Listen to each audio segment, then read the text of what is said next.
5 वर्षाचा मुलगा लहानपणापासून खोडसर महाराज, त्याचं नाव होतं पुंडलिक. काय होतं? पुंडलिक.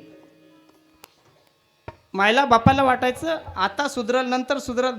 6 वर्ष, 7 वर्ष, 8 वर्ष, 10 वर्ष, 11 वर्ष, 12 वर्ष झाली, पण पुंडलिकाला सुधरला नाही महाराज. कधी बापावर माया नाही, कधी मायेवर माया नाही, कधी कोणाला कसंही बोलणं, कसंही वागणं महाराज. पण माय बापाला वाटतं, कधी बी लक्षात ठेवा, एकदा मुलगा बिघडला की वाटतं एखादी बायको करून द्यावं, मग तरी लेकरू सुधरल. प्रत्येकाचे विचार असतात, जाऊ दे असं काही सुधरत नाही, पण ह्याच्या गळ्यात लोडणं घातलं की मग काय सुधरतं, हे आपले विचार असतात महाराज. तसं त्या पुंडलिकाच्या आईवडिलांना वाटलं की पुंडलिकाचं लग्न केलं तर पुंडलिक योग्य मार्गावर येईल.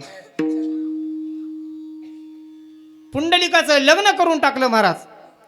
आता लग्न केल्यानंतर यायला वाटलं सुधरल, पण यानं बायकोचा पदर सोडला की बायकोच्या मागच मुक्त होता परी बळीबद्ध झाला. घेऊन या छंद माझं माझं माझी बायको म्हणून बायकोचा पदर सोडणार महाराज. आता मात्र कदरले माय बापू.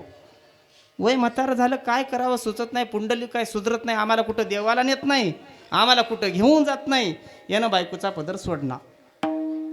प्रश्न पडला, पण कोणत्याही आईवडिलाची इच्छा असते की आपल्या इच्छा पूर्ण करावेत. आई बाप जरी असले तरी स्वार्थापोटी पोरावर प्रेम करतात, पण संत असे आहेत कधी स्वार्थापोटी प्रेम करत नाहीत. विठाला